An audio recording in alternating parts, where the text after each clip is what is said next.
Bismillahirrahmanirrahim. Assalamualaikum warahmatullahi wabarakatuh.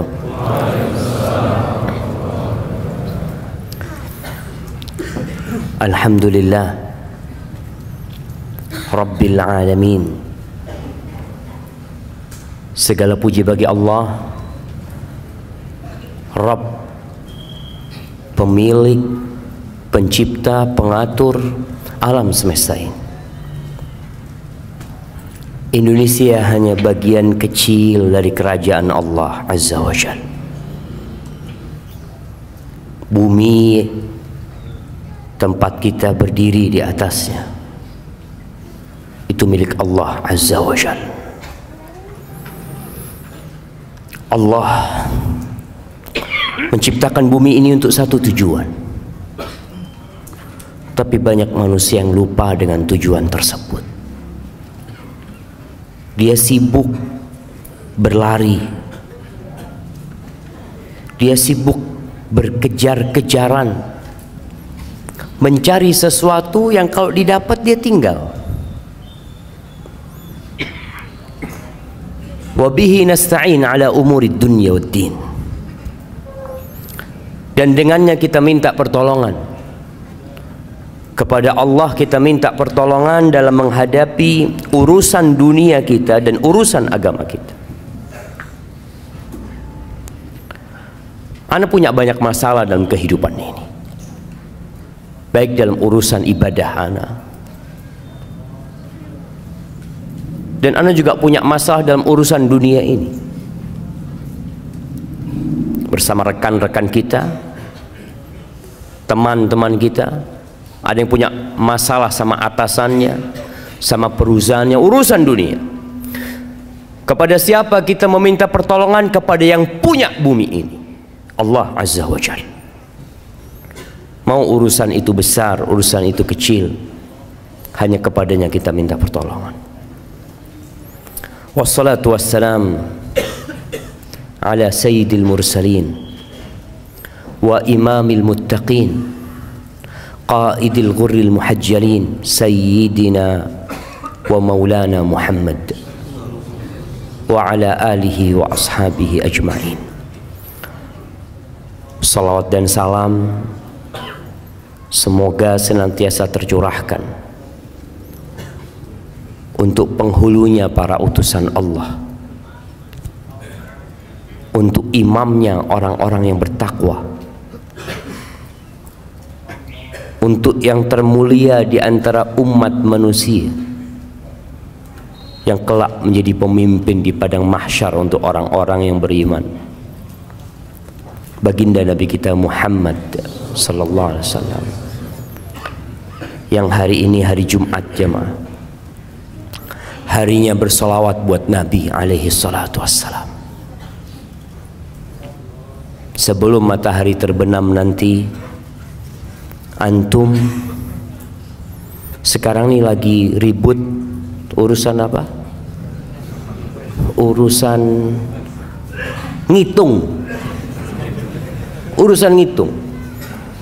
Orang sibuk ngurusin ngitung suara 01 berapa, suara 02 berapa, biar mereka menghitung. Antum juga perlu menghitung. Hari ini antum berapa kali bersolawat buat Nabi sallallahu alaihi wasallam. Jangan sibuk mengikuti perhitungan itu, antum lupa ngitung sesuatu yang antum perlu. Karena kalau sudah matahari terbenam, masih waktunya sholawat. Silahkan sampai kapanpun kita bersolawat kepada Nabi alaihi salatu wassalam. Tapi kita kehilangan keutamaan hari Jumat,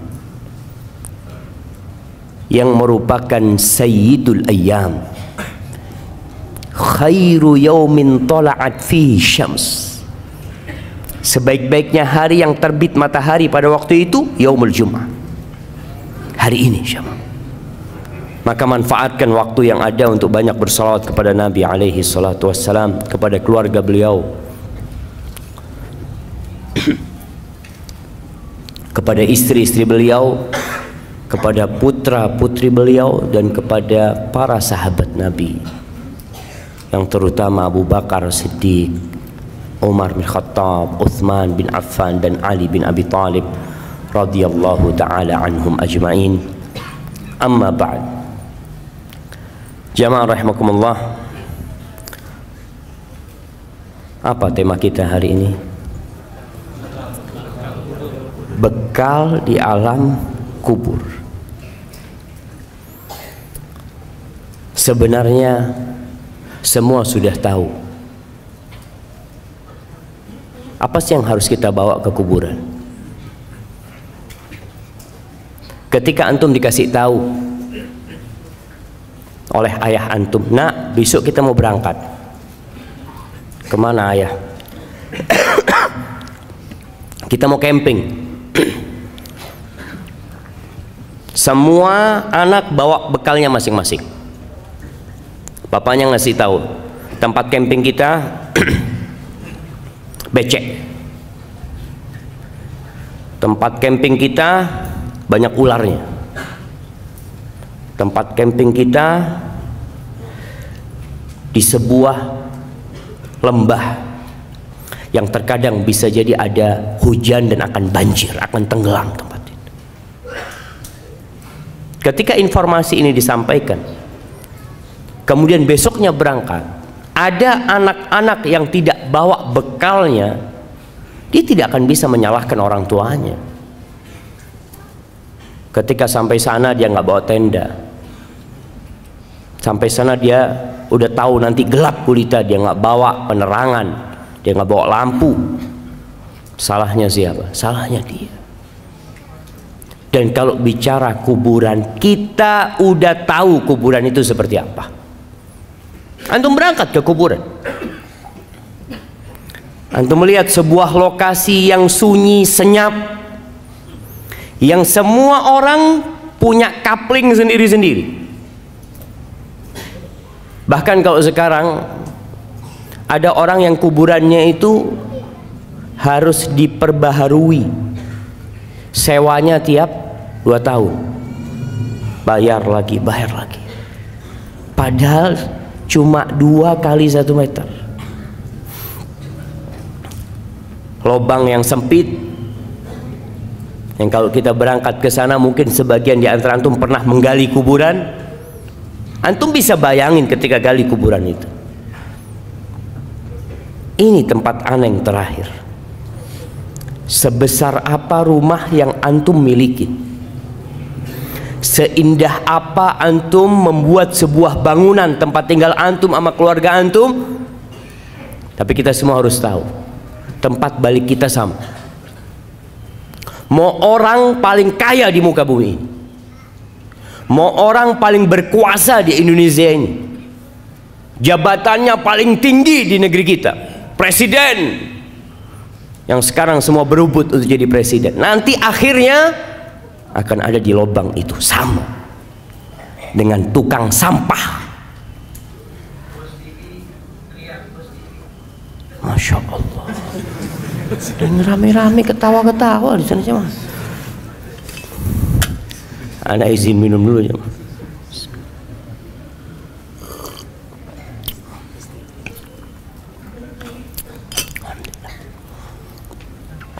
Orang yang paling kaya, yang naik Mercy, naik mobil paling mahal, nanti sama dengan orang paling miskin di muka. Dia akan ada di tanah sana. Itu kuburan. Nggak ada yang nemenin, sama. Orang kaya mati, akankah ada ajudan dia yang ikut tinggal di kuburan? Yang mati umpamanya jenderal bintang 4, anak buahnya 3, ajudannya. Ketika dikuburkan, adakah satu yang setia sama dia? Komandan, anak akan tetap ada di sini. Bohong. Sama. Semuanya sama. Di malam hari kita biasanya kalau lagi kesepian kita bisa cari teman, tapi antum akan sendirian. Teman-teman antum akan melanjutkan perjalanan ini, dan suatu hari langkahnya akan berhenti dan ikut bersamamu di alam kubur sana. Jamaah rahimakumullah,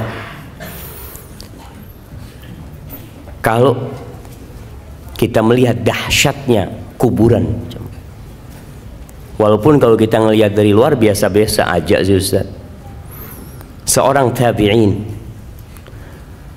yang bernama Ubaid ibn Umair, dia pernah berkata, innal qabra la yaqulu, kuburan itu akan berbicara. Kita tahu bahwasanya jari-jari kita akan berbicara, tempat-tempat sholat kita akan menjadi saksi. Kata Ubaid bin Umair mengatakan, innal qabra la yaqul ya ibna Adam. Dia akan mengatakan kepada anak Adam, wahai anak Adam, madza a'datta li, apa yang sudah engkau persiapkan untuk aku? Alam ta'lam anni baitul ghurbah, apakah engkau nggak tahu aku ini rumah pengasingan? Wa baitul wahdah, rumah tempat sendirian engkau di sini nantinya. Wa baitul akala wa baitud dud, tempat serangga-serangga, tempat cacing, segala macam. Ini loh kuburan. Dia ngasih tahu sama kita apa yang kau persiapkan.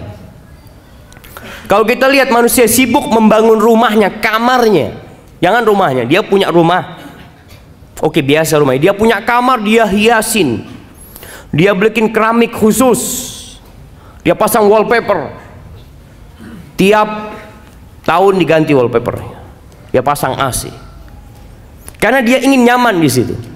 Dan kuburan udah kasih tahu, aku ini tempat sendirian, nggak ada siapa-siapa engkau di sini. Engkau persiapkan apa yang kau persiapkan untuk sendirian di sini? An Abdullah bin Ubaid ibn Umair qal, ini anaknya Ubaid bin Umair mengatakan, balagani, telah sampai kepada aku, annal mayyit yuq'adu fi hufratihi, bahwa seorang mayit itu didudukkan di kuburannya dan dia mendengar suara orang-orang yang mengantarkan dia pulang. Masya Allah, mati lampu. Switching arus.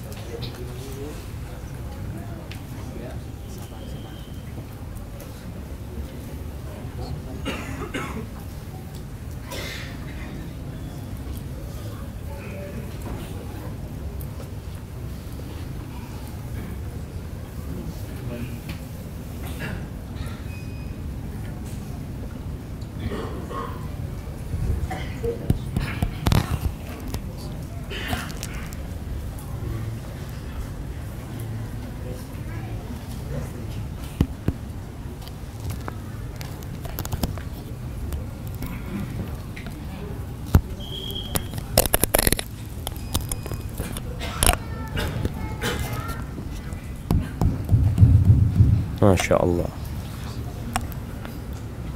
Sampai mana? Sampai kuburan. Akhirnya kuburan itu berkata kepada orang yang ada di dalamnya, wayahak ibnu Adam, celaka engkau Adam, dengarkan engkau. Alaysa qad hudzirtani wa hudzirta dhiqi, engkau kan udah dikasih tahu aku ini tempat yang sempit loh. Engkau tuh diperingatkan tentang aku, bahwasanya aku baunya busuk. Engkau udah tahu ini tempat yang menyeramkan. Hadza ma a'dattu laka, ini yang aku siapkan untuk engkau di sini di kubur. Terus yang kau siapkan apa? Umar bin Abdul Aziz rahimahullahu taala, kita tahu seorang khalifah yang zuhud, yang sebelumnya dia orang yang kaya raya, yang mewah hidupnya, tapi di akhir hayatnya Allah berikan hidayah kepada Umar bin Abdul Aziz sehingga dia menjadi khalifah yang adil, yang disegani, yang zuhud. Ketika menjadi pimpinan tertinggi umat Islam, awalnya dia hanya gubernur kota Madinah. kemudian jadi pemimpin tertinggi umat Islam pada waktu itu, yang ibu kotanya di Damaskus. Semoga Allah melepaskan Damaskus dari tangan orang-orang Syiah.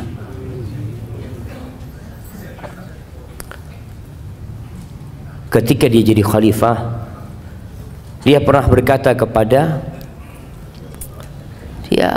pejabat-pejabat negara yang biasa duduk sama dia. Dia mengatakan kepada salah satu di antara mereka, "Ya fulan, laqad bittul laila." Aku tadi malam bermalam atafakkar fil qabri wa sakinihi. Aku bertafakkur, memikirkan tentang kuburan dan orang yang tinggal di kubur. Innaka law ra'aital mayyit ba'da thalathin fil qabr. Engkau kalau melihat kondisi mayit setelah 3 hari di kuburan, lastauhashta min qurbihi ba'da tulil unsi minka binahiyatihi. Engkau akan ketakutan untuk dekat sama orang itu setelah 3 hari. Padahal ketika hidup engkau kepingin dekat sama dia, duduk sama dia. Tapi setelah dia mati 3 hari, bongkar kuburannya, akan tercium aroma yang begitu menyengat. Mungkin akan melihat belatung-belatung yang ada. Engkau tidak akan lagi mau dekat sama dia, padahal dulu teman baikmu dia. Wala ra'aita baitan tajulu fihil hawam. Engkau akan melihat sebuah rumah yang penuh dengan binatang-binatang, dengan serangga-serangga. Wa yajri fihi sadid. Akan ada nanah yang mengalir. Wa takhtarikud didan. Dan cacing itu, ulat itu keluar masuk, belatung keluar masuk dari tubuh dia. Ma'a taghayyurir raiha. Dan aromanya yang tidak nyaman. Wabalal akfan, kafannya juga sudah rusak. Ba'da husnil hay'ah, padahal sebelumnya rupa dia bagus. Watibir rih, aromanya wangi. Wanaqa'is thawb, biasanya kalau datang bajunya bagus orang ini. Datang kajian kita tahu, Masya Allah bajunya bagus, bisa duduk di sampingmu. Setelah mengatakan itu Umar bin Abdul Aziz, dia pingsan. Pernahkah antum memikirkan kuburan itu? Rasulullah sallallahu alaihi wasallam dalam hadis riwayat Tirmizi mengatakan, "Ma ra'aitu manzaran qat illa wal qabru afdha minhu." Tidak pernah aku melihat sebuah pemandangan melainkan kuburan itu lebih menyeramkan dari semua yang kau lihat. Ya, kita harus mempersiapkan diri. Semuanya bakal mati, itu sebuah kepastian. Kullu nafsin dha'iqatul maut. Semua yang bernyawa pasti mati. Mau sehat, mau sakit. Jangan antum memikirkan bahwasanya antum belum waktunya. Mau Ustaz, ana sehat Ustaz, alhamdulillah. Kira-kira kapan antum mati? Wallahu a'lam, tapi masih lama kayaknya. Antum ada orang lagi fitness, mati di tempat fitness. Ada orang lagi nyanyi yang dia mungkin berpikir akan tobat di akhir umurnya, mati di atas panggung dia. Ada seorang yang menjadi biduan, untuk pernah lihat? Jangan lihat tapi. Nah, ada seorang biduan, anak nggak ngelihat, anak baca. Bener ya. Ada seorang biduan yang nyanyi bersama ular kobra. Digigit mati di atas sana jemaah. Ana yakin dia nggak memikirkan akan mati di tempat itu. Dia ingin mati dalam kondisi yang baik. Dia ingin mati dalam kondisi sedang kajian. Semua orang, insya Allah yang fitrahnya masih baik, ada keinginan untuk berubah dan mati husnul khotim. Semua ingin. Tapi siapa yang tahu jemaah? Maka ketua tidak ada pemandangan yang lebih menyeramkan kalau antum memikirkan lebih dari kuburan. Wallahi jamaah. Suatu hari ada orang menjumpai Umar bin Abdul Aziz. Dia masuk ke tempatnya Umar bin Abdul Aziz. Dia heran melihat wajah Umar bin Abdul Aziz. Sudah kurus ya. Yang dulu tampan, yang dulu segar bugar, kelihatannya udah karena capek beribadah Umar bin Abdul Aziz dan ngurusin umat. Akhirnya orang ini takjub dengan pemandangan ini. Kenapa engkau kok kayak gini gitu dia. Apa kata Umar bin Abdul Aziz? Ya fulan, dia mengatakan, sekarang engkau heran melihat wajahku, kondisiku seperti ini. Gimana kalau engkau melihat aku setelah 3 hari dalam kuburan? Waqad kharajatil hadaqatan fasalata 'alal khaddain. Kedua mataku sudah ngelupas dari tempatnya. Keluar dari tempatnya, kemudian ada di pipi kedua mataku. Wa taqallasat asyafatani 'an asnan. Bibirku sudah ngelupas sehingga gigiku kelihatan. Wan fatahal fam, mulutku terbuka. Wa nata'al bat fa'ala sadr, perutku akan membengkak. Kemudian mungkin pecah menutupi dadaku. Wa kharaja sulbu minad dubur, dan tulang-tulang keluar dari dubur. Wa kharaja dud minal manakhir, dan engkau melihat belatung itu keluar masuk dari hidungku. Engkau akan lebih heran daripada apa yang kau lihat sekarang ini. Oleh antum harus memikirkan pemandangan itu. Kita ini sering tertipu. Apalagi anda lihat kadang-kala foto. Nih kamera-kamera tukang tipu semuanya. Antum kadang-kala foto kan ada pilihan macam-macam. Ada yang tambah putih, ada yang tambah ini, subhanallah. Antum coba pikirkan. Dan ada foto tambah tua sekarang. Iya. Coba antum memikirkan itu. Rasulullah sallallahu alaihi wasallam tiap hari, pagi dan petang, tiap sholat, beliau senantiasa berlindung dari azab kubur. Beliau mengatakan, Allahumma inni a'udzubika min azabil qabr wa min azabi jahannam wa min fitnatil mahya wal mamat wa min syarri fitnatil masihid dajjal. Terus berlindung karena beliau tahu urusan kuburan ini. Mungkin sebagian di antara kita baca tuh doa tapi tidak meresapi itu doa karena sudah menjadi rutinitas. Setelah membaca innaka hamidum majid, dia mengatakan Allahumma inni a'udzubika min azabil qabr.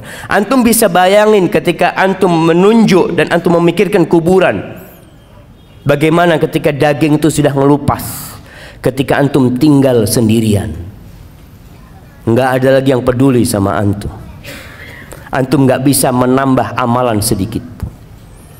Rasulullah sallallahu alaihi wasallam menggambarkan bagaimana ketika orang itu mati, kemudian dimandikan, kemudian ditaruh di keranda, wahtamalahar rijal ala a'naqihim, dibawa di atas keranda oleh lelaki-lelaki menuju ke kuburan. Apa yang terjadi dengan orang yang ada di dalam sana? Kalau dia orang yang soleh, yang dia sudah mempersiapkan kuburannya, yang dia sudah pasang AC di kuburannya, dia udah luaskan kuburannya, dia akan mengatakan qaddimuni, qaddimuni, kata dia, cepat letakkan aku di tempatku, segera, karena dia tahu dia telah mempersiapkan kuburan dia.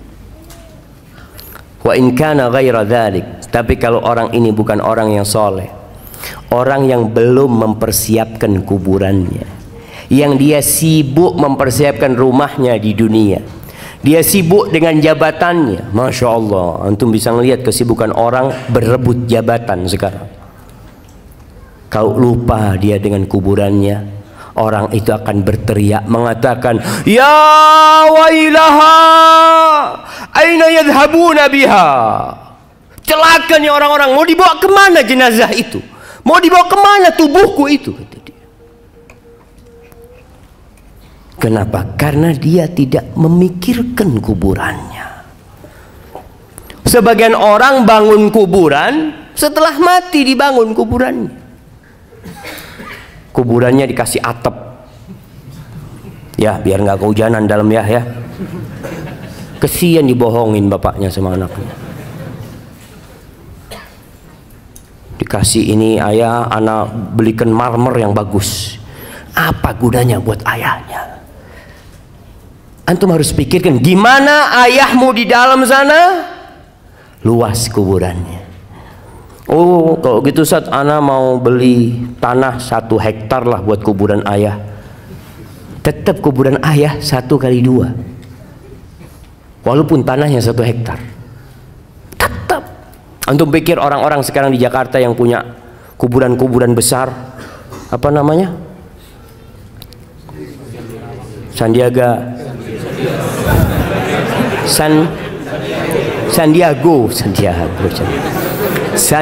Hill. Nah, antum katanya Masya Allah rumahnya luas besar. Pertanyaannya, dia dikuburkan berapa besar tempat dia? 1x2 tetap sesuai dengan jasadnya. Pikirnya kalau dikasih luas gitu dia malam bisa keluar gitu ya. Masya Allah, anak bisa jalan-jalan. Nggak ada jamaah. Manusia terlena jamaah. Allah menyebutkan hal itu. Alhaakumut takatsur hatta zurtumul maqabir kalla sawfa ta'lamun thumma kalla sawfa ta'lamun kalla law ta'lamuna ilmal yaqin la tarawunnal jahim thumma la tarawunnaha 'ainal yaqin thumma la tus'alunna yawma idzin 'anil na'im. Manusia ini terlena, lupa dengan masa yang akan datang. Dia sibuk dengan masa dia sekarang ini. Dia sakit ke dokter, hatinya sakit nggak diobatin. At-takatsur, banyak-banyakan harta.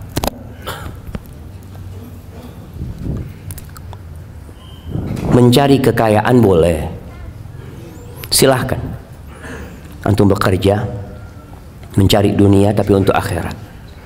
Namun yang namanya takatsur ini akan sampai suatu titik antum itu sudah nggak butuh sama duit.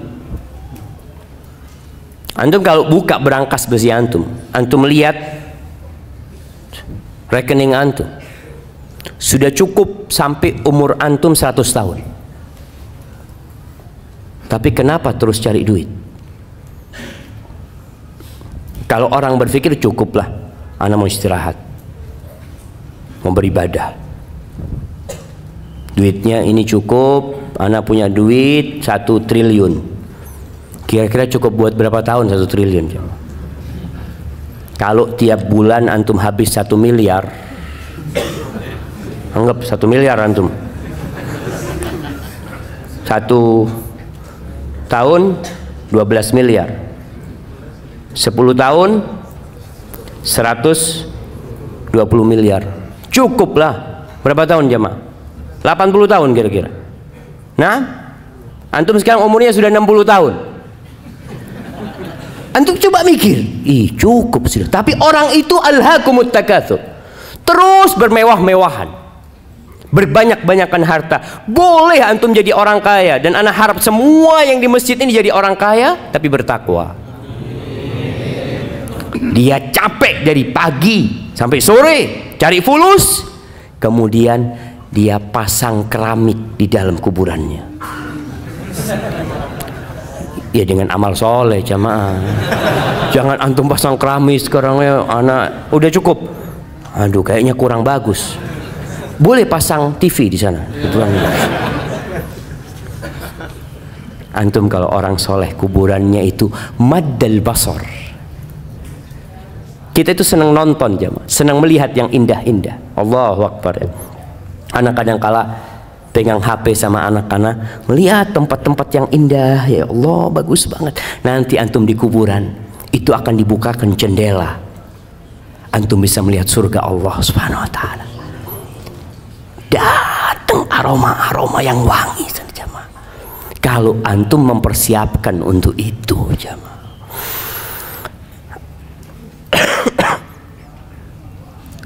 Yaqulu ibnu Adam,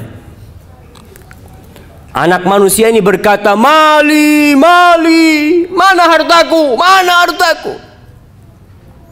Engkau tahu hartamu itu yang mana? Ma akalta, yang engkau makan kemudian jadi kotoran, itu hartamu. Wa ma labista fa ablait. Kalau bicara yang kita miliki, yang kita pakai, kemudian dia jadi usang. Wa ma tasaddaqta fa abqait. Dan yang engkau sedekahkan, lalu ini yang kau simpan. Ini jamaah. Kalau bicara harta yang milik antum itu, antum coba sekali-kali ke kuburan lihat berapa fulus ana yang sudah taruh sini ya. Yang ada di brankas besi, yang ada di ATM antum, itu bukan milik antum. Bisa jadi milik antum, bisa jadi milik orang lain. Maka kenapa kita dianjurkan untuk ziarah kubur? Karena mengingatkan kepada akhirat, mengingatkan kepada kematian, sehingga antum bisa siap-siap. Antum kalau datang ke kuburan, antum berpikir, ana punya duit 100 juta, ana sedekah baru 10 juta, 90 juta antum tinggal kalau antum mati. Amr bin As, sahabat Nabi yang menaklukkan Mesir, sahabat Nabi yang memang masuk Islamnya agak terlambat, tapi perjuangannya untuk Islam setelah itu begitu dahsyatnya. Imam Muslim meriwayatkan dari Ibn Shamasa al-Mahri, seorang tabi'in. Ibn Shamasa mengatakan hadarna Amr ibn al-As wa huwa fi siyaqatil maut. Kita pernah menghadiri Amr bin As di rumahnya. Amr bin As dalam kondisi dia mau mati sudah, naza sudah. Fahawwala wajhahu ila al-ha'id yabki tawilan. Ini sahabat Nabi. Dia menghadapkan wajahnya ke tembok. Ini orang-orang datang membesuk dia lagi sakit, dia malah menghadapkan wajahnya ke tembok, menangis yang panjang sekali tangisan. Wabnuhu Abdullah, anaknya bernama Abdullah bin Amr bin As, sahabat Nabi salah satu yang banyak meriwayatkan hadis, anak yang soleh yang berbakti sama orang tuanya. Kita kadang-kala kalau punya anak soleh, oh insya Allah doakan abah nanti ya, siap abah sudah mati punya anak seperti kau. Lihat Abdullah Amr bin As, dia punya anak seorang sahabat yang soleh, dia menangis panjang. Anaknya berkata kepada ayah, ma yubkik, apa yang membuatmu menangis? Wahai ayahanda, ama basyaraka Rasulullah sallallahu alaihi wasallam bikada, ama basyaraka bikada. Mulai disebutkan keutamaan-keutamaan abahnya. Bukankah Rasulullah SAW memberikan kabar gembira kepadamu tentang ini, tentang ini, tentang ini, supaya abahnya berhenti menangis, supaya dia merasa senang dengan apa yang diucapkan oleh putranya. Apa kata Amr bin As? Qala wa huwa fi dzalika yabki wa wajhu ila al-ha'id. Qala thumma aqbala biwajhi. Terus bapaknya ini ngadep ke sana, tapi akhirnya menoleh kepada kita. Faqala, lalu dia memberikan wasiat kepada orang-orang yang ada di kamar itu. Inna afdal mimma tu'addu alayya syahadatu an la ilaha illallah wa anna Muhammadar Rasulullah sallallahu alaihi wasallam. Sesungguhnya yang paling mulia yang dipersiapkan untuk aku, yang aku persiapkan itu adalah syahadat la ilaha illallah dan Muhammad Rasulullah SAW. Ini memang bekal utama seorang untuk kematian. Man kana akhiru kalamihi la ilaha illallah dakhalal jannah. Barang siapa yang akhir ucapannya la ilaha illallah, niscaya masuk surga. Ini bekal yang utama. Tahu Amr bin As dengan hal itu. Walakinni, tapi dia cerita masalahnya aku ini beda. Aku punya masalah dalam kehidupan ini. Qad kuntu ala atbaqin thalath. Aku itu, hidupku ini di 3 fase. Fase yang pertama, dia cerita, qad ra'aituni, aku telah melihat diriku. Ini orang yang suka menghisap dirinya. Dia akan sibuk dengan kesalahan dirinya daripada dengan kesalahan orang lain. Dia akan disibukkan dengan menambal kekurangan-kekurangan dirinya daripada dia menambal kekurangan orang lain.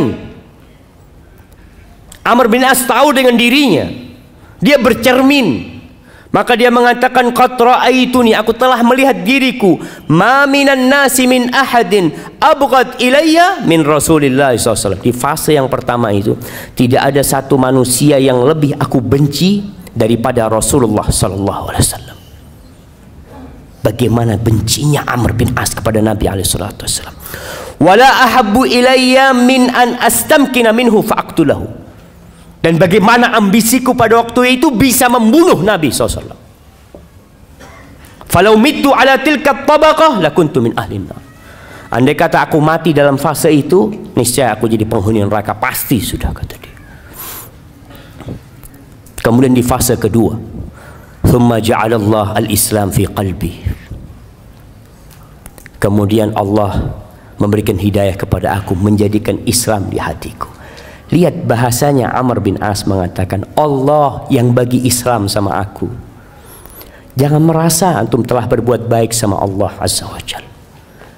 Jangan merasa seakan-akan, oh alhamdulillah ana ini gara-gara ana Ustaz, alhamdulillah masjid ini jadi bagus.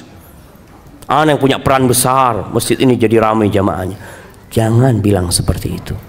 Katakan Allah Azza wa Jalla yang memberikan hidayah kepada orang-orang sehingga datang ke rumah Allah ini. Fa'ataitu Rasulullah SAW. Lalu aku mendatangi Rasulullah SAW. Liubayi'ahu, untuk berbaiat kepadanya. Dia berbaiat, menyatakan masuk Islam, mengucapkan janji setia kepada Nabi SAW. Faqultu ubsut yaminak ya Rasulullah. Ketika aku datang menyumpai Nabi SAW, aku mengatakan, ya Rasulullah, berikan tangan kananmu kepadaku. Fabasata yadahu. Nabi SAW memberikan tangannya kepada aku. Thumma inni qabattu yadi. Tapi ketika itu nggak jadi. Aku menarik tanganku. Nggak jadi bersalaman dengan Nabi SAW. Faqala malak ya Amr. Kenapa engkau? Kok engkau urungkan niatmu? Faqultu aradtu an ashtarit. Aku mau kasih persyaratan. Ini orang mau masuk Islam mau kasih persyaratan. Subhanallah. Kenapa? Dia tahu siapa dirinya. Dia tahu kejahatan-kejahatan yang pernah dia lakukan. Maka Amr mengatakan, ditanya sama Nabi SAW, tashtaritu madza? Apa syaratmu? Kata Amr bin As, ashtaritu an yughfara li. Syaratnya diampuni dosa-dosaku. Syaratnya diampuni dosa-dosaku. Karena Amr bin As berpikir, kalau aku masuk Islam tapi dosaku yang masa lalu, yang aku ingin membunuh Nabi SAW tidak diampuni, apa gunanya aku masuk Islam? Maka ketika orang masuk Islam, hendaklah masuk Islam dengan berfikir tentang agama Allah ini. Jangan merasa sekali lagi berbuat baik kepada Islam, tapi Islam yang telah memberikan kebaikan kepada kita. Lalu Nabi SAW mengatakan kepada Amr,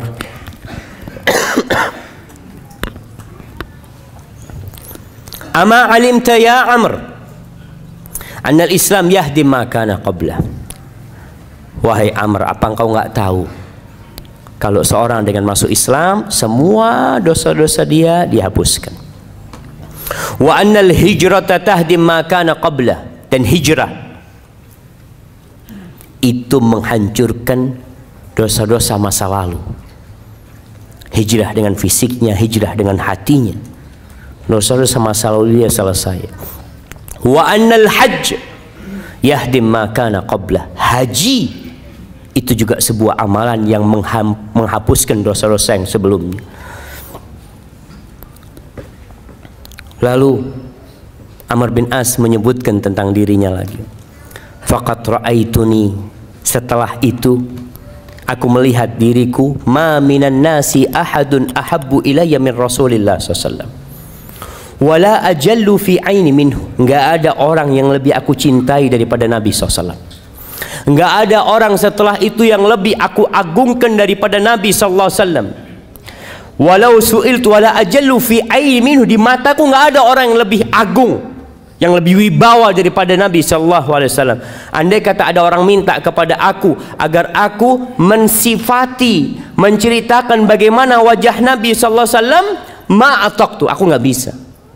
Kalau diminta gimana sih wajah Nabi SAW, aku nggak akan bisa. Padahal Amr bin As ini orang yang cerdas, sampai dikenal dahiyatul Arab. Dia orang pinternya orang Arab. Tapi kalau ditanya gimana wajah Nabi SAW, aku nggak bisa mensifatnya. Kenapa? Li'anni lam akun utik an amla aini ijlalan. Aku nggak pernah melototin melihat wajah Nabi SAW sebagai bentuk penghormatan aku kepada Nabi SAW. Falau mittu ala tilka tabaqah, kalau aku mati pada fase itu, rajautu an akuna min ahli jannah, aku berharap aku menjadi penghuni surga. Fase pertama masuk neraka, kalau mati di fase kedua, ia berharap, dia tidak mengatakan dia akan menjadi penghuni surga. Rajaut, seorang mukmin ketika beribadah kepada Allah antara takut dan harap, harap cemas. Aku berharap kalau aku mati pada waktu itu, kita itu jemaah kepingin mati dalam kondisi taat. Antum berharap mati dalam kondisi sedang sholat, sedang ngaji, sedang baca Al-Quranul Karim, sedang umroh. Sebagian orang berangkat umroh kepingin tidak balik lagi supaya dia dicabut nyawanya di sana. Tapi tahu-tahu sampai Jakarta lagi, astagfirullah, sampai Jakarta lagi. Iya, ada orang yang kepingin karena mati husnul khotimah. Harapannya seperti itu ketika mati dalam kondisi berihram. Thumma wullina asya' ba'd. Setelah itu, ini yang aku takutkan.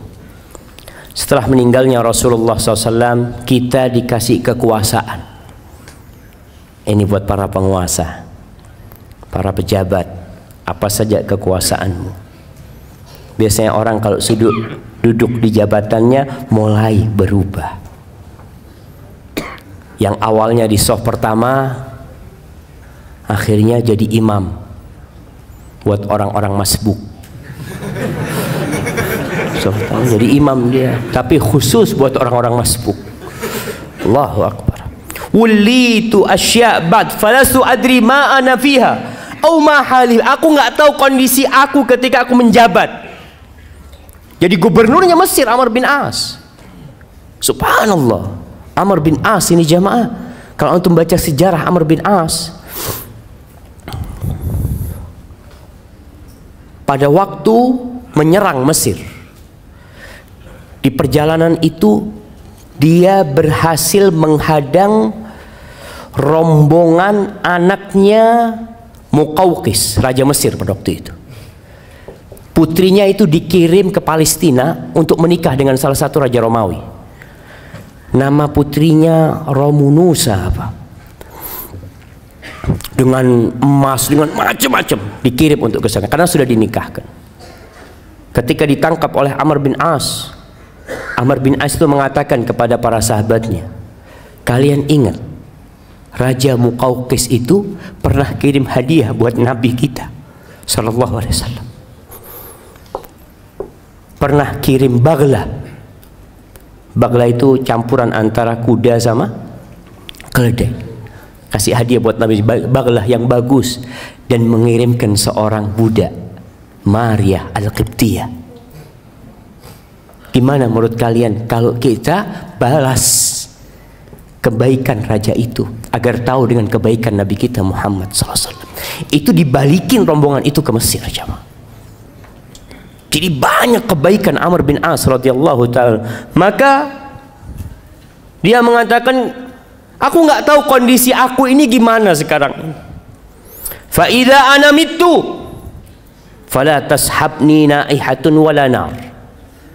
Kalau aku mati, tolong nggak ada wanita-wanita yang meratap, yang menangis-nangis, yang menemani aku ke kuburan, yang mengantarkan aku ke kuburan. Wala nar, nggak ada api-api untuk memeriahkan orang mau mati, dimeriahkan. Kadangkala pasang mercon atau apa, nggak ada. Fa idza dafantumuni, kalau kalian telah menguburku, fasunnu alayya turab sannan, itu debu kalian timpakan kepada aku. Ya, jangan keras-keras, maksudnya Amr bin As, sudahlah kalian ratakan aku dengan tanah. Fa idza farautum min qabri, kalau selesai kalian mengubur aku, famkuthu inda qabri, kalian jangan pulang dulu, kata Amr bin As. Dia tahu gimana kondisi di kuburan. Dia bakal sendirian, dia bakal ditinggal sama semuanya. Tapi dia minta famkuthu inda qabri qadra ma yunharu jazur wa yuqsamu lahmuha. Tolong kalian ya tetap di kuburan sebentar lah, seperti orang menyembelih onta kemudian membagikan daging-daging.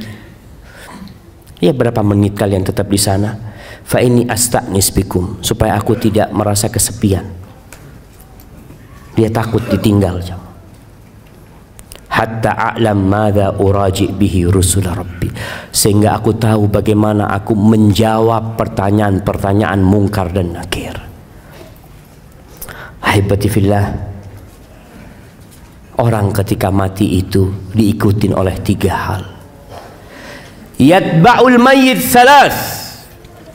Apa yang ikut ke kuburan jemaah? Siapa yang mau jawab? Harta, keluarga, amal. Hartanya gimana? Hartanya ikut. Gimana hartanya? Siapa yang tahu? Harta yang ikut ke kuburan? Hartanya ikut pulang, keluarganya ikut pulang, dan amalnya. Iya, hartanya apa yang ikut ke kuburan? Fulusnya ikut gitu ke kuburan. Paling di luar gerbang. Oh, mobilnya mungkin di luar gerbang. Nggak sampai ke kuburan. Bahkan kalau orang-orang kafir kan ikut di kuburan. Kalau orang kafir mobilnya masuk kuburan juga.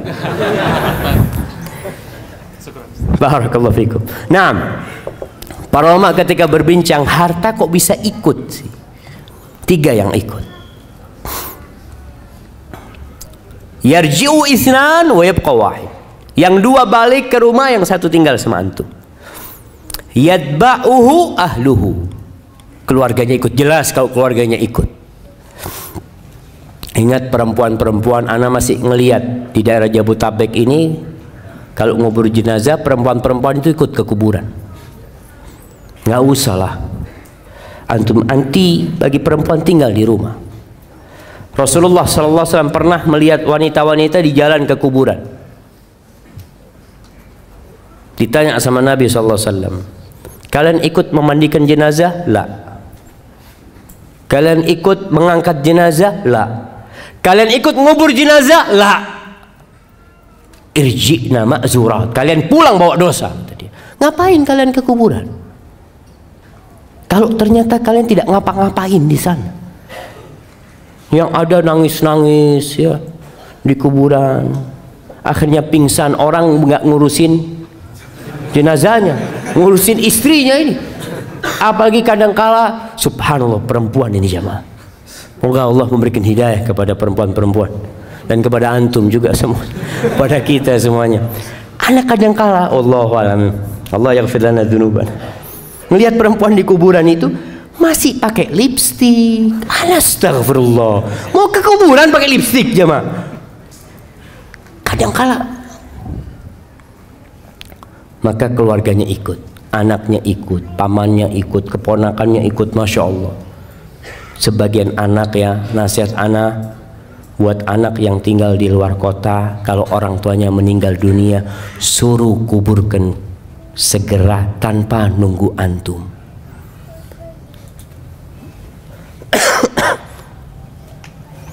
Itu sebagai bentuk kebaktian antum sama orang tua. Antum kadang-kadang mengatakan, enggak, anak ingin mengucapkan salam terakhir. Selesai, nggak ada salam terakhir, sudah mati.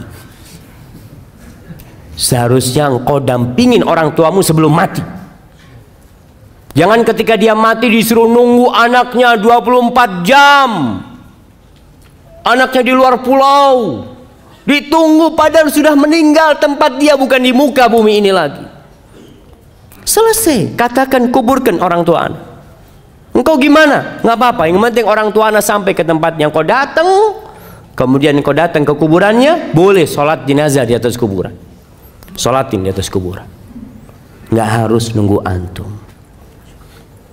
Keluarganya ikut. Wa malu, hartanya ikut. Para ulama ketika berbincang tentang hartanya yang ikut ini mengatakan ini dulu itu ada budak. Budak itu harta di mana diperjualbelikan sehingga budak-budaknya pada ikut menguburkan. Tapi juga ada yang ke kuburan naik kendaraan mungkin. Ada yang dinaikkan kereta atau apa ke kuburan. Mungkin kalau sekarang pakai mobilnya ikut. Dan yang ketiga, bisa jadi dia diikutin sama hartanya karena dia orang kaya. Antum lihat kalau orang kaya mati, Masya Allah, kuburannya itu rame, masjid rame. Sampai pernah ada seorang jemaah cerita temen nih, nggak tahu di Bekasi atau di mana. Dia cerita ada salah satu ikhwan meninggal dunia, disolatkan di sebuah masjid, rame yang nyolatin jemaah. Salah satu jamaah masjid tanya, ini orang kaya dari mana yang mati? Kenapa Pak katanya? Iya berarti kan bisa ngasih amplop kepada semua yang sholat itu. Subhanallah. Nggak tahu itu di mana jamaah. Ada yang pernah sholat jenazah dapat amplop? Ada yang pernah? Angkat tangan. Mana jamaah? Dapat berasan tuh. Masya Allah. Kasih. Jadi ngambil berasnya di mana tuh?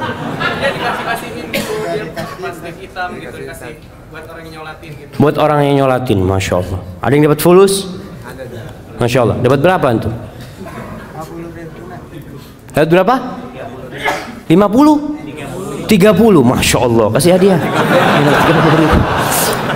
Antum terima?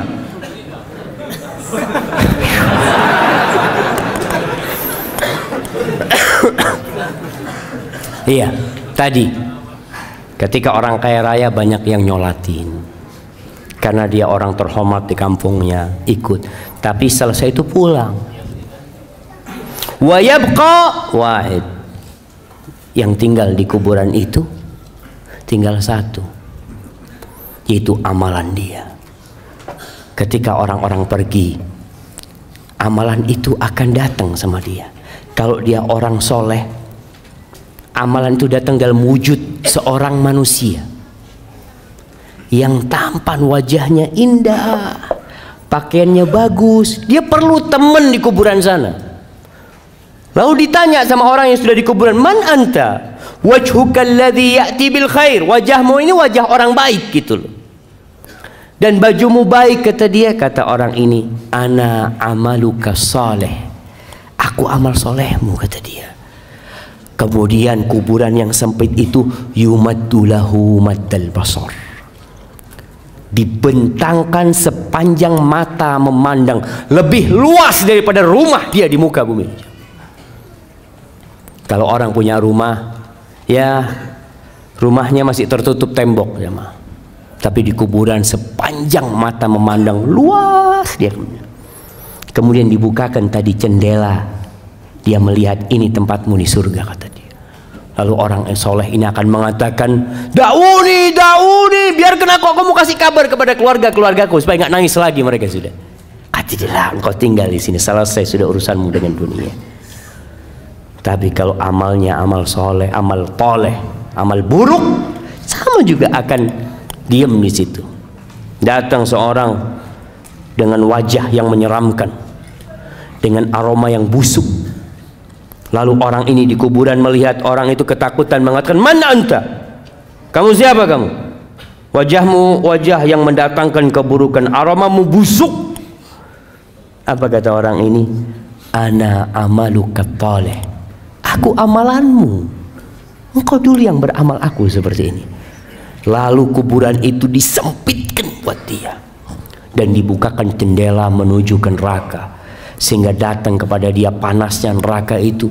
Lalu orang ini mengatakan, Rabbi la tuqimis sa'a, ya Allah jangan didirikan kiamat ya Allah. Karena dia tahu kalau kiamat terjadi maka dia akan masuk ke sana. Ahibati fillah, apa yang perlu kita amalkan agar kuburan kita jadi raudhatun min riyadil jannah, dari taman-taman surga, menjadi sebuah taman yang indah. Selama kita hidup kita harus mempersiapkannya. Maka secara global semua amal soleh, jadilah antum orang yang semangat mengamalkan semua amal kebajikan. La tahqiranna minal ma'rufi syai'an.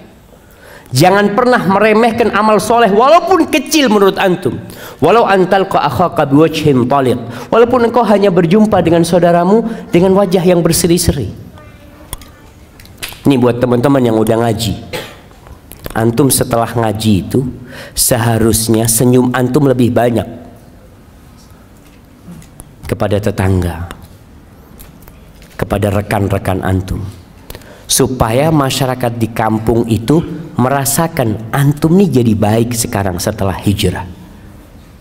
Jangan cuma pasang jenggot terus matanya mulai melototin. Nah ini kayaknya, iya ini kayaknya masuk neraka. Antum jadi astagfirullah. Antum siapa antum? Maka tunjukkan kepada orang kalau antum orang yang penuh dosa, sehingga antum tawadhu, tidak melihat orang lain melainkan antum mengira orang itu lebih baik dari diri antum, sehingga antum akan berbuat baik sama orang lain. Senyum, apa saja amal kebajikan. Lihat sampah antum buang, orang kampung jadi lihat antum ini, masya Allah, kalau fulan datang jalan itu bisa bersih. Bawa sapu nggak apa-apa, antum sapu. Ini satu amalan yang mungkin buat antum ringan. Ana masih ingat dengan sebuah cerita di Jogja sana jamaah. Seorang ustadz yang cerita, ada seorang wanita tua habis asar itu dia ke musola dekat rumahnya. Di depan musola itu ada pohon mangga atau pohon apalah, lupa waktu itu ustadz cerita. Jadi perempuan tua ini datang membawa tongkat yang ujungnya ada pakunya. Dia itu datang ke musola, di halaman musola dia tusukin itu daun mangga itu, daun apa lupa, ditusukin satu persatu lalu dibuang ke sampah sampai bersih. Remaja masjid bingung sama wanita tua ini. Kenapa wanita tua ini kok nggak bawa sapu aja ya? Disapu kan lebih cepat. Akhirnya suatu hari sebelum perempuan itu datang sama remaja masjid, disapu itu daun, bersih pelataran masjid ini. Wanita tua itu datang menangis, dia jamaah menangis orang itu.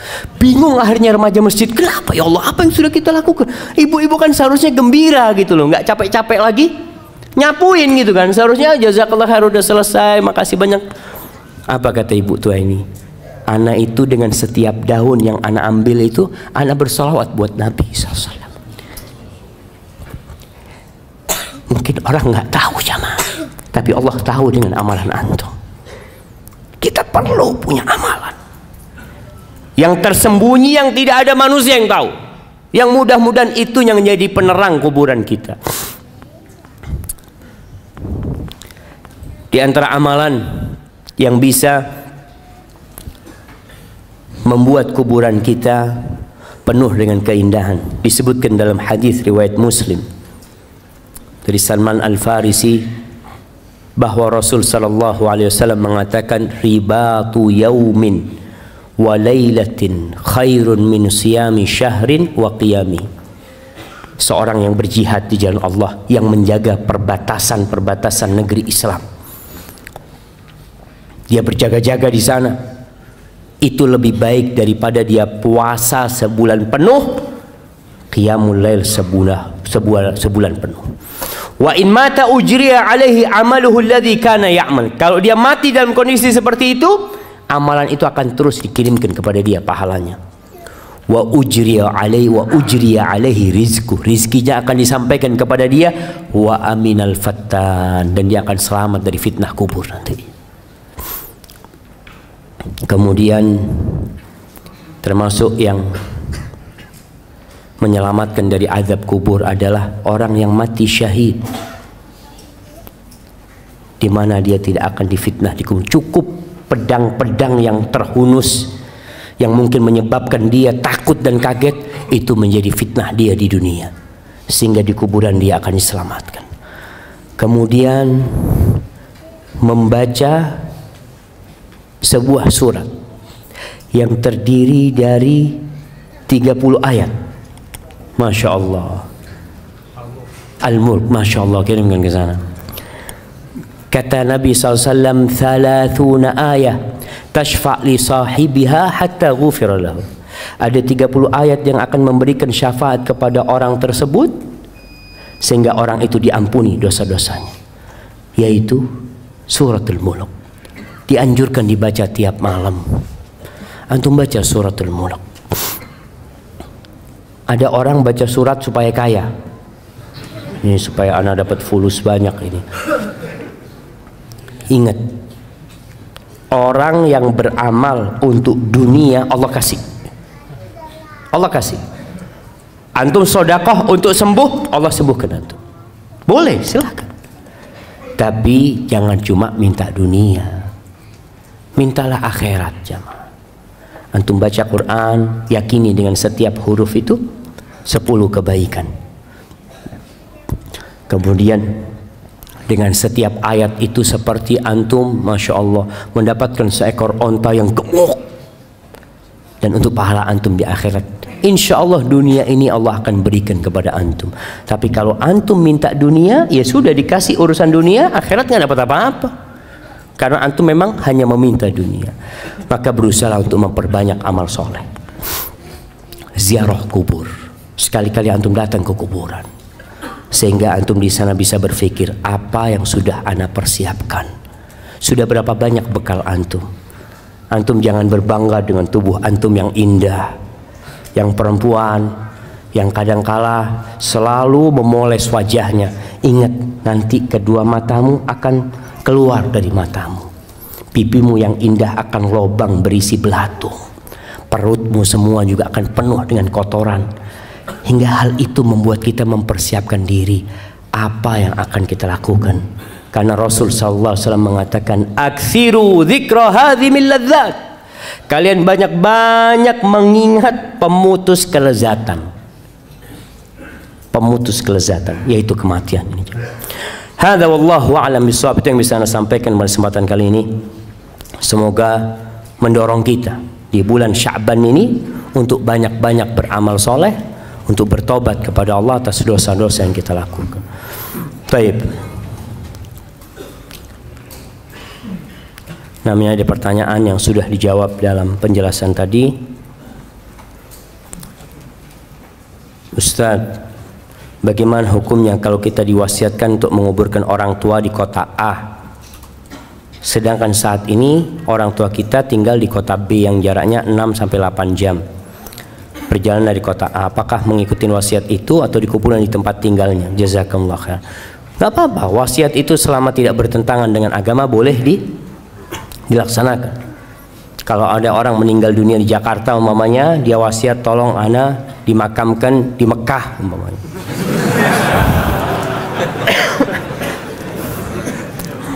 Kalau boleh fadol, artinya orang tua kepingin mau seperti itu, dia ingin dimakamkan di Mekah, silahkan. Kalau dia berwasiat seperti itu, tapi kayaknya kalau di Mekah sulit. Tapi kalau dia anak minta dimakamkan di kampung anak, sebagian orang meninggal di negeri kafir umpamanya, meninggal di Australia, dia berpesan tolong kalau ayah mati ayah makamkan di Indonesia. Padahal butuh waktu panjang, nggak apa-apa. Karena kadang-kala orang tua takut di sana itu nggak ada yang mendoakan nanti jarang yang mendoakan. Makanya kenapa kalau kita meninggal dunia berusaha untuk dikuburkan di tempat yang banyak orang soleh di sana. Dengan harapan banyak yang mengucapkan salam ke sana. Karena salamnya orang itu bukan hanya buat keluarganya, tapi buat semua yang mati. Assalamualaikum ya ahlad diyar. Jabir bin Abdullah radhiyallahu taala anhu, dia punya ayah itu ketika perang Uhud dimakamkan satu lubang sama orang lain. Hatinya itu nggak enak, jamaah. Dia nggak ingin ayahnya satu kuburan sama orang itu. Akhirnya dipindah sama Jabir bin Abdullah radhiyallahu taala anhu.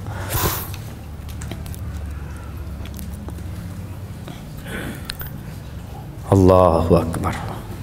Ustadz, bagaimana hukumnya main game tapi aktor gamenya perempuan yang pakai bajunya tank top? Apa boleh Ustadz? Astagfirullah. Masa perlu ditanyakan apa boleh jemaah? Enggak boleh lah. Astagfirullah. Main game aja jemaah, ini termasuk yang melalaikan. Termasuk yang melalaikan jamaah. Antum bisa bayangin kalau orang Indonesia main game, tutup Indonesia ini jamaah. Nah, dapat apa dia main game? Sehat Ustaz, alhamdulillah Ustaz. Anak periksa ke dokter itu jempol anak sehat Ustaz. Jempolnya doang yang sehat itu. Nah, wallahi bahaya game ini jamaah. Seharusnya dihilangkan game itu jamaah. Rabi ibn Khuthaim pernah anaknya minta izin sama putrinya, mengatakan, ayah aku mau main, ngomong sama ayahnya, anakku ngomong yang baik lah, jangan ngomong mau main. Akhirnya kata ibunya, kau ngomong sama bapak aku mau ngobrol sama teman-teman. Ya silahkan, kata dia. Kenapa kalau dia nggak ngomong, tidak mau dengan kata-kata main, dia mengatakan permainan itu selalu dicela sama Allah Subhanahu wa taala. Kita itu harus serius menghadapi kehidupan ini. Tidak bermain-main jemaah. Orang subhanallah kerjanya main, game ini main terus. Tinggalkan game. Nasihat anak, tinggalkan game. Sudah bukan waktunya, antum harus serius. Antum kepingin perang, daftar jadi tentara. Ini kan game perang-perangan, tembak-tembakan ya apa? Daftar, Pak. Saya jadi sukarelawan. Kapan butuh perang kirim anak. Gak apa-apa anak mati, anak kepingin mati. Daripada antum main game yang gak ada gunanya. Gunanya gak ada. Waduh Ustaz dapat fulus, fulusnya dimurkain sama Allah Subhanahu wa taala. Orang mikir bagaimana main game. Astagfirullah. Alhamdulillah anak gak suka main game. Alhamdulillah. Ada orang yang memang itu ujian dan cobaan buat dia jemaah. Ada perempuan suka main game.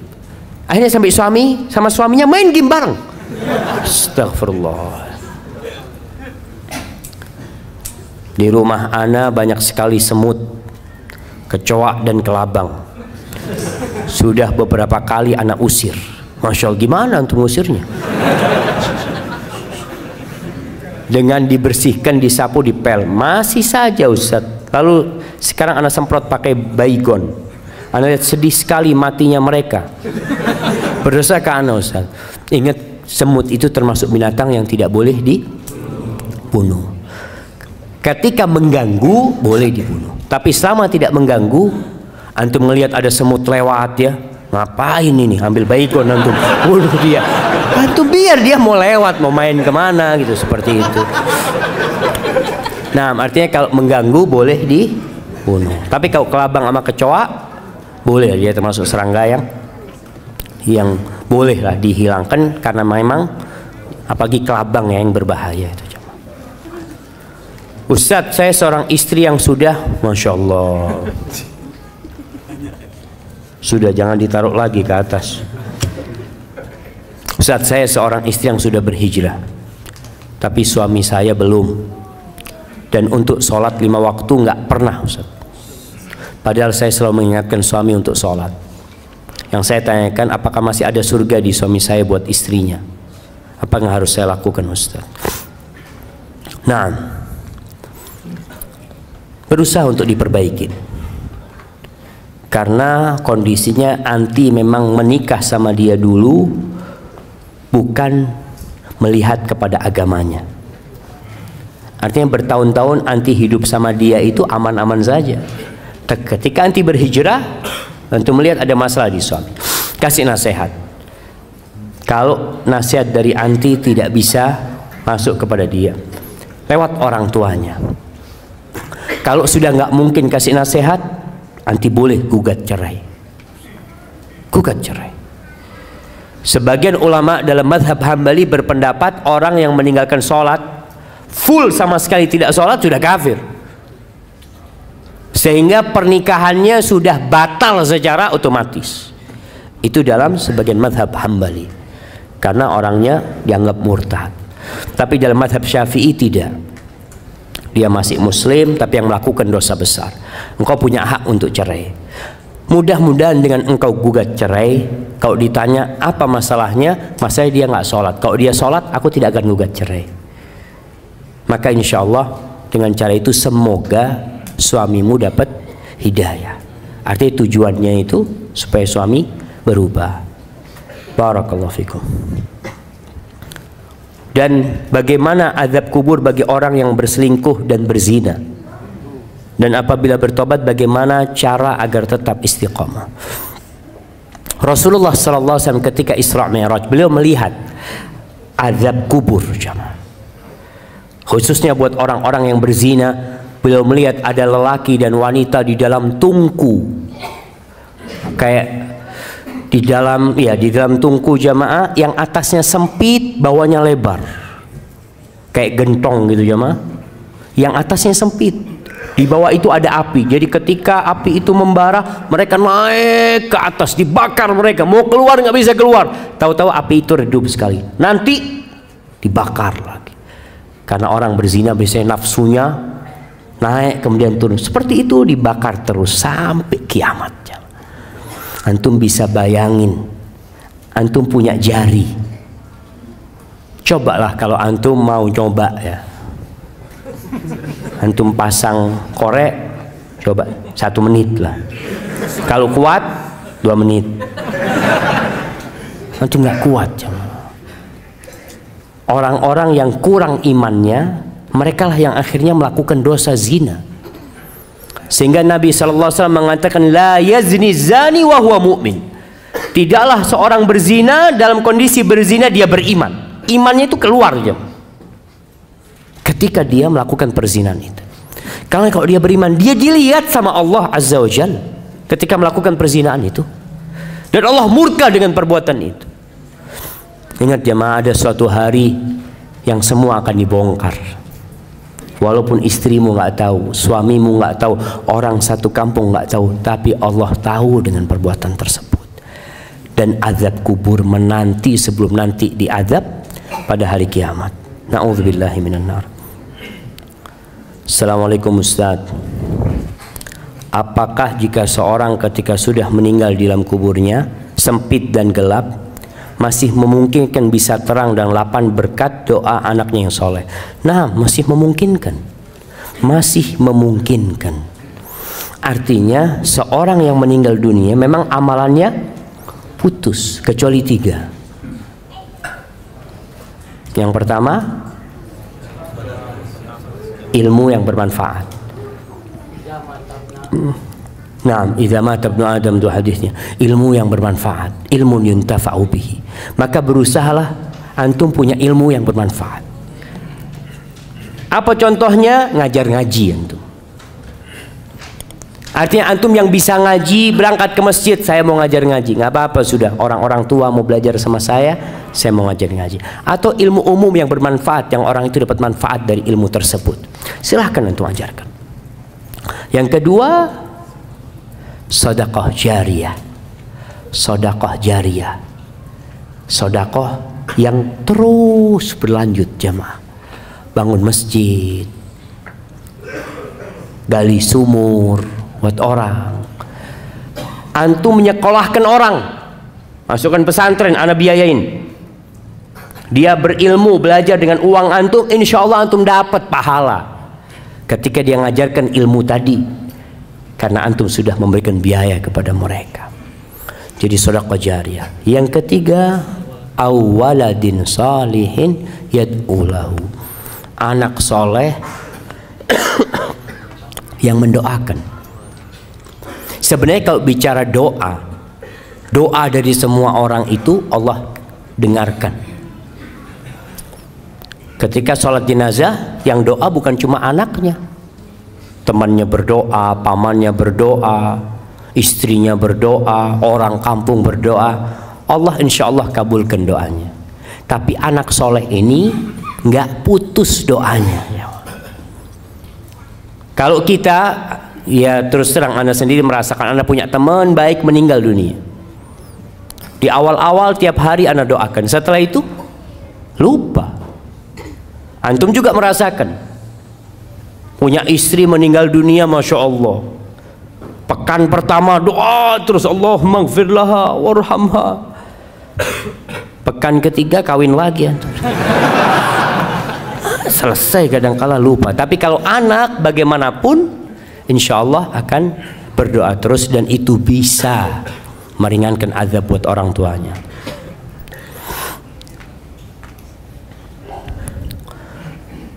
Bagaimana caranya agar di dalam pembicaraan tidak ada unsur ujub? Sebab Ustadz, saya adalah seorang guru yang suka ditanya tentang hal agama atau nasihat. Lalu saya menjawab sesuai kapasitas ilmu agama yang saya miliki. Saya takut dalam penjelasan kepada orang yang bertanya itu saya ada unsur ujub yang saya tidak sengaja. Taib, ujub ini adalah berbangga dengan diri sendiri. Antum takjub dengan diri sendiri, lupa sama Allah Azza wa Jalla. Makanya ketika antum menjawab pertanyaan kepada orang, antum sampaikan, terakhir antum katakan wallahu alam, ana nggak tahu ya, bisa jadi jawaban ana benar, mungkin ana salah. Allah yang maha tahu. Artinya sandarkan kepada Allah subhanahu wa ta'ala. Jangan akhirnya seperti Qarun yang bangga dengan dirinya. Antum, oh saya ini memang mahasiswa teladan, makanya bisa jawab semua pertanyaan. Masya Allah. Akhirnya ujub. Sehingga antum ketika menjawab berusaha untuk menunjukkan bahwasanya ini yang ana tahu, wallahu a'lamnya. Bisa jadi yang ana sampaikan itu salah. Jadi untuk menghindari ujub itu memang kita diperintahkan untuk melihat kepada kekurangan-kekurangan kita. Yang mungkin hafal Quran 30 juz, coba engkau lihat berapa kali engkau berbuat dosa tiap hari. Yang mungkin ketika menjadi ustadz, menjadi khotib, menjadi imam, suaranya indah, bagus. Ingat ketika engkau sendirian berapa banyak dosa yang engkau kerjakan. Sehingga ketika itu hilang rasa ujub dari dirimu. Karena engkau punya banyak dosa sebenarnya. Barakallahu fikum. Jamaah, anak izin minum dulu jamaah.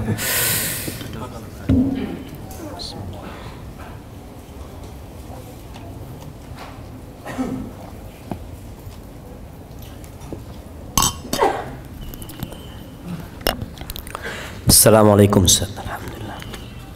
Qadarullah, ibu ana sudah tidak bersama kami 7 tahun yang lalu karena sakit diabetes dan sudah komplikasi. Alhamdulillah semasa hidupnya rajin ibadah dan baik kepada siapa saja, namun belum kenal sunnah. Bapak ana bercerita sebelum meninggal ibu ana merasa kesakitan kakinya dan mengucapkan istighfar, lalu minta dipijat oleh bapak ana. Setelah itu tiba-tiba ibu ana tidak sadarkan diri, langsung meninggal di hadapan bapak ana. Bapak ana kaget, lalu refleks memeluk ibu ana dan mencium aroma wangi keluar dari telinganya. Apakah aroma tersebut adalah ruh ibu ana yang keluar dari jasadnya? Mengapa tercium aroma wangi dari telinganya? Apakah meninggalnya ibu ana termasuk husnul khotimah?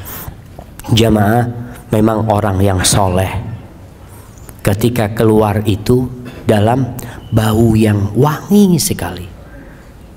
Malaikat-malaikat itu membawa kafan-kafan dari surga yang wangi. Ruh itu keluar, ditangkap oleh malaikat, dibawa ke langit. Setiap lewat itu mereka mengatakan, siapa ini, wangi banget aromanya. Kemudian dikembalikan ke bumi. Jadi wallahu a'lamnya, berkaitan dengan ruh ini, orang-orang ketika bertanya tentang ruh kepada Nabi SAW, Allah mengatakan, qulir ruh min amri rabbi. Ruh itu urusan Rabbku. Jadi mungkin ada kejadian-kejadian di dunia ini, orang yang melihat azab kubur ditampakkan, atau dia melihat nikmat kubur, mungkin dia melihat. Tapi wallahu a'lam bishawab, kita tidak bisa memastikan hal itu. Kadangkala ada orang kafir, kalau antum lihat ya di film-film dulu itu, kafir tersenyum matinya, tapi wallahu a'lam, kita nggak tahu. Maka kita serahkan kepada Allah Azza wa Jal. Kalau tadi abah antum mencium aroma wangi dari telinga ibu antum, semoga ibu antum husnul khatimah ya. Karena sebagaimana antum sebutkan tadi, dia termasuk orang yang baik. Hadza wallahu a'lam bishawab. Ustaz, bagaimana cara menghilangkan, mengurangi ngambek, kesal pada suami? Saat teringat akhirat dan alam kubur, ana takut jadi istri yang tidak taat. Na'udzubillah. Tapi ana suka kesel dan ngambek bila ada yang kurang berkenan. Bagaimana cara menguranginya? Nabi SAW sudah memberikan tips kepada kita, yaitu melihat kepada kelebihannya, melihat kepada kebaikannya. Kalau anti melihat kepada kekurangannya, semua punya kekurangan. Sebagian wanita mengatakan, aduh anak kepingin menikah sama fulan, fulan baik, menikah sama fulan. Dia tahu ternyata suaminya punya banyak kekurangan. Solusinya anti melihat kepada kebaikan dia. Kekurangan samalah anti punya kekurangan.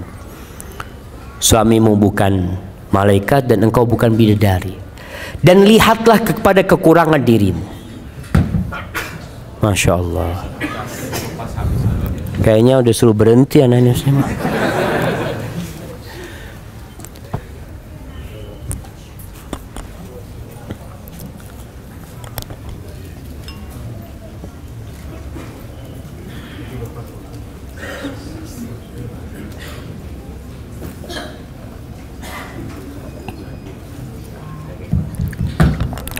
Nah, jamaah. Mati lagi jamaah.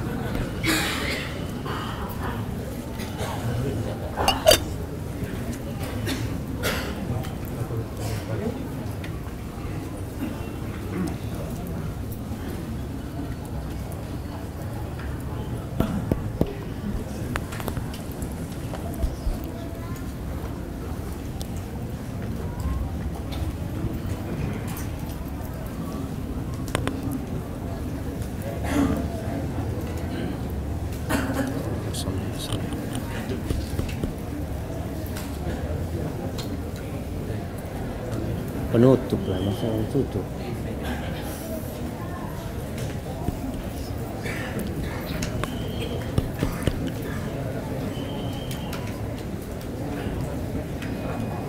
Masya Allah. Nah, jadi lihatlah kepada kelebihannya, yang lihat kepada kekurangannya. Semoga dengan cara itu kita juga lihat kita juga banyak dosa lah. Semoga itu menghibur diri kita. Ini pertanyaan terakhir. Assalamualaikum Ustaz, semoga Allah memberi rahmat untuk Ustaz, amin. Apa hukumnya tidak menghadiri pernikahan walaupun kita diundang? Anak kemarin nggak hadir di sebuah pernikahan karena anak suka akhwat tersebut, Ustaz. Tapi anak nggak kuat lihat dia ijab qabul sama yang lainnya. Allahu Akbar jamaah. Nah, ini pertanyaan menarik sekali jemaah. Artinya antum diundang dengan oleh saudara antum, antum datang, wajib datang kalau tidak ada halangan. Tapi kalau antum takut pingsan di sana umpamanya, ngerepotin orang banyak, ya nggak usah hadir. Karena kadang-kala ada perasaan bener nggak tahan lah jemaah. Antum ngelihat ketika namanya fulan itu calonnya mengatakan qabil tu nikah tazwija bil, takut antum melakukan tindakan-tindakan yang maka mungkin ada uzur antum untuk tidak hadir di sana. Tapi yang jelas begini, takdir Allah itu indah. Ketika antum cinta dengan seseorang, maka antum cinta kebahagiaan buat orang itu. Kalau bicara cinta tidak harus memiliki, tapi bagaimana orang itu berbahagia dengan orang yang dia cintain, antum akan bahagia. dan semoga Allah memberikan kepada antum ganti yang lebih baik dari itu perempuan. Dengan cara seperti itu. Hadza wallahu a'lam bishawab. Itu yang bisa saya sampaikan pada kesempatan kali ini. Apabila benar itu dari Allah Azza wa Jal, kalau ada yang salah dan kurang berkenan itu dari diri anak pribadi, Allah dan Rasulnya terbebaskan dari kesalahan itu. Jamaah ada sisa waktu untuk berdoa, untuk bersalawat kepada Nabi sallallahu alaihi wasallam. Jangan sia-siakan waktu yang ada. Subhanakallahumma bihamdika asyhadu an la ilaha illa anta astaghfiruka wa atubu ilaik. Wassalamualaikum warahmatullahi wabarakatuh.